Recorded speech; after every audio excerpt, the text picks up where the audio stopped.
జగన్ టైంలో 1000 కోట్ల రూపాయల అప్పు తీసుకుంటే బ్యానర్ హెడ్డింగ్ పెట్టి అది 8 లక్షల కోట్లకి వెళ్ళింది, 10 లక్షల కోట్లకి వెళ్ళింది, 14.5 లక్షల కోట్లకి వెళ్ళింది అంటూ అబద్ధాలని అసువుగా ప్రచారం చేశారు. ఆ తర్వాతన బడ్జెట్లో చూపెట్టినప్పుడేమో 7.5 లక్షల కోట్ల రూపాయల అప్పులు చూపెట్టినటువంటి పరిస్థితి.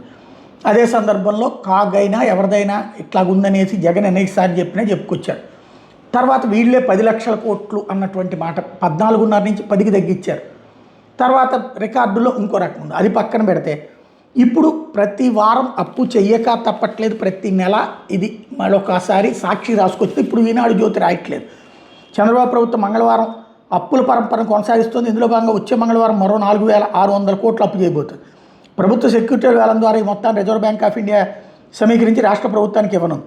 8 ఏళ్ల కాల వ్యవధిలో 1800 కోట్లు, 16 ఏళ్ల కాల వ్యవధిలో 1800 కోట్లు, 30 ఏళ్ల కాల వ్యవధిలో 1000 కోట్ల అప్పుని చంద్రబాబు సర్కార్ చేయబోతుంది. ఈ మేరకు ఆర్బీఐ శనివారం నోటిఫై చేసింది. ఈ నెల 7వ తేదీన ప్రభుత్వం 4,400 కోట్లు అప్పు చేసింది. వచ్చే మంగళవారం చేసే అప్పుతో ఆ మొత్తం 9,000 కోట్లకు చేరబోతుంది. అలాగే చంద్రబాబు ప్రభుత్వం 23 నెలల్లో చేసిన మొత్తం అప్పు 3,56,655 కోట్లకి చేరనుంది. ఈ లెక్క నెలకు సగటున 15,506 కోట్లు, రోజుకి 516 కోట్లు అప్పు చేసింది అన్నట్టు వార్తనే హైలైట్ చేశారు. మొన్న మధ్యన కేసు పయ్యవల కేసు ఆర్థిక మంత్రి చెప్పడమేమో 1,00,000 కోట్ల రూపాయల అప్పులు మాత్రమే అది.